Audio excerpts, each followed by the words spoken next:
arabaa jirtan ijoolleen keessattuu xalabaa jirtanii uf eeggannoo cimaa godha hawaalaa arganna jettanii maallaqa keessa nyaachisaa jirtan sirriitti uf eeggannoo godha sababiin isaallee ijoolleen hawaalaa dalagan akka badaa ijoollee keenya saamaa jiran viidiyoo kana asiin durallee hojjedhee jira sharafaa jettanii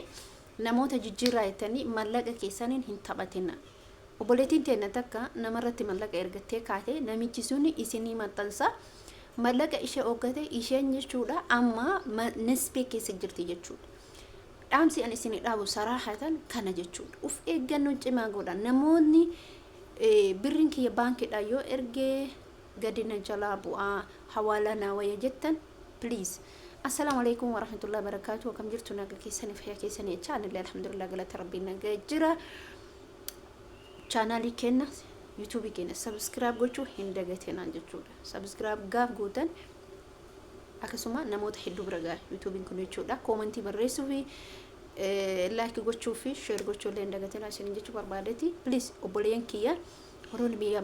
mana arabaa keessa jirtan keessattuu ijoolleen kontiraata jirtan wantoota garagaraa keessa jirra jechuudha wantoota garagaraatti nu mudataa jira ijoollee keenya biyyoota ambaa keessa jira ani waan isin jechuu barbaadu tokkoffaa obboleettiin keenya takka Jordan keessa jirti takka Dubai keessa jirti Saudi keessa jirti dhifama Saudi keessa jirti Saudi irraa gara Dubai hawaalte jechuudha takka ta duraan sun immoo Jordan irraa gara Dubai hawaalte namoonni lama kunu lachinuu gara isa hawaalan gara Dubai hawaalan maaliif obboleeyyanki maaliif barbaachise nama saamuun maallaqa ergachuun hadhaameti duruu jira annaman erga Saudi dhaqee argee ila Qatar illee deemee argee nama amalli isaan jijjiiramne nama tokko bichaan arge ijoolleen keenya akka jiranii nama sanirraa ijoolleen ammas deeman ila amallee ka deeman nama sanirraa argatanii jiran namni suni nama gaariidha amma mootu systemni addaa dhufee jechuudha namichi kuni ijoollee kanarraa maraqa sibsib godhatee ishee takka akkasumatti Jordan irraa sat godhee lakkoofsa harkaa jijjiirate lammaffaa mucattiin kun birrii ergattee turte birrii ishee sanirratti riyaala 175 nyaata akkaawwanti irratti ergutti garuu baay'ee guddaa miti sila birrii 30 yookiin 40 yookiin 50 ishi Saudi keessa jiranu warroonni Saudi keessa jiru riyaala 50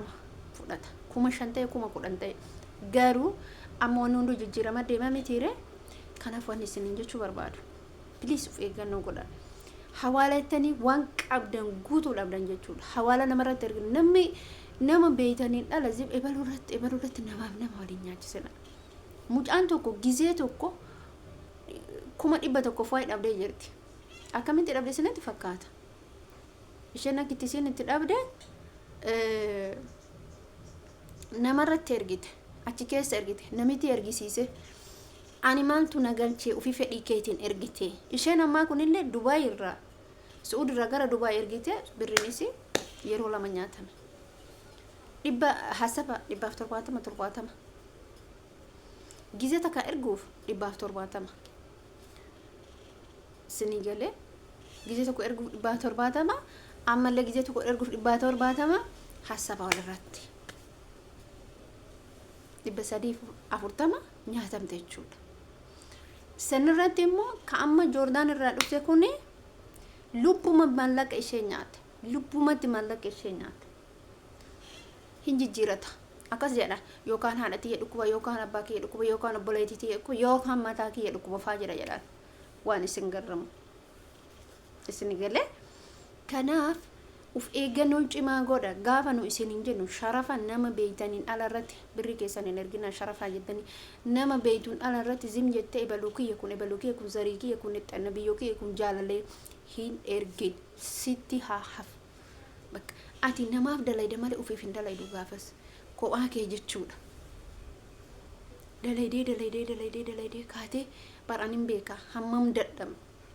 bishaan qulqulluu kana dhuguu hin dandeenyu gaaf biyya namaa dalayde kaatee gaafa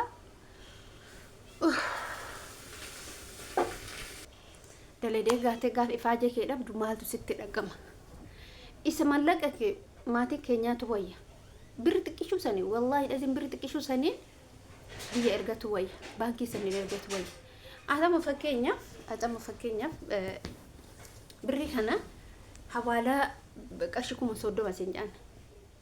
hawala riyaalii kuma qarshii 30 Itoophiyaati siin jedhan. Baankiin garuu yookiin 28 yookiin 27 siidha haa jedhu. 27 sini galee gaaf kana ati ka barbaaddu 30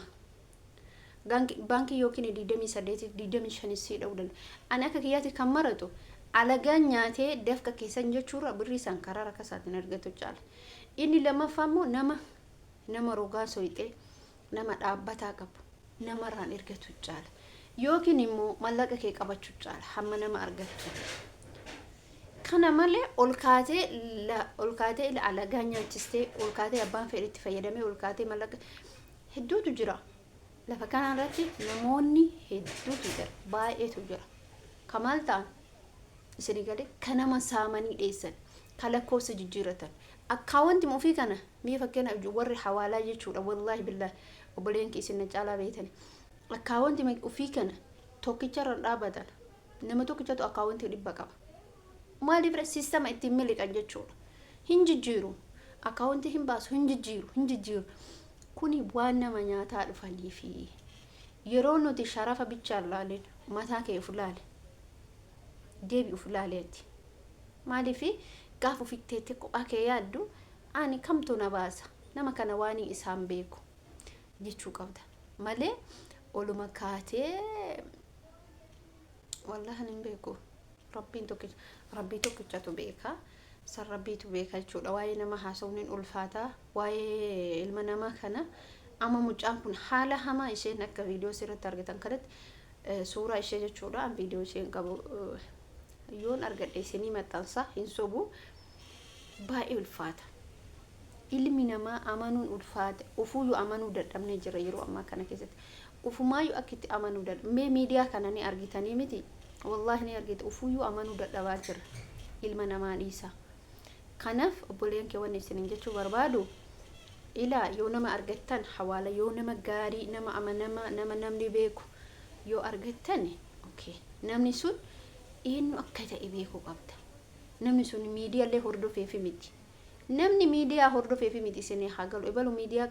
qabettanii miti miidiyaa waa faayidaan qabu isa gaafa colkaatan ol baatanii miidiyaa irratti gaaf boottan humoonni faayidaa argatan hin jiru. Intalli ebalu takka birri ishee akkatti nyaatamti jedhama gaafa san isin galee. Kanaaf garuu nyaatamtullee ati mallaqa keeti hinanne hinatamte kun isin miidhu haa ta'u garuu